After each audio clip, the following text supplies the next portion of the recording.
Bienvenue dans ce groupe avec des liens qui sont bien denses. Donc on a essayé de mettre en évidence tous les liens qui pouvaient se faire entre les différents projets.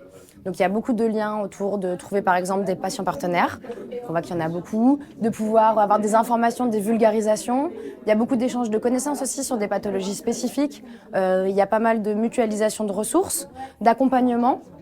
Comment est-ce qu'on pourrait se soutenir avec des équipes qui sont plus expérimentées sur certains programmes de TP et comment est-ce qu'on pourrait aussi mettre en lien avec, par exemple, des centres de la CPAM et des activités d'APA dans les maisons sport santé.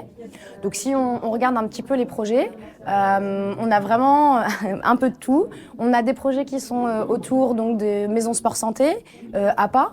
Il y a des projets qui sont autour de programmes de TP en cours ou existants, autour du diabète, autour de la ménopause.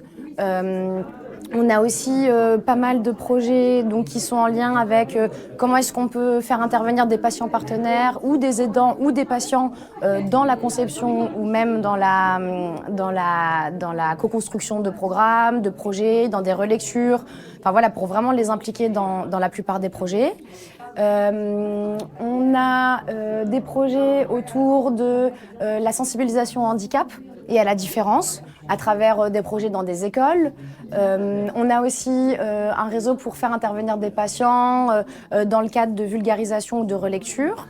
Et on a des projets qui mettent en évidence aussi le partenariat patient-professionnel, le besoin de construire des projets en lien avec des besoins de patients dans des centres hospitaliers, et puis des activités de soutien à la réflexion, à la pratique et au partage d'expériences à travers des ateliers qui sont organisés au Pôle ETP.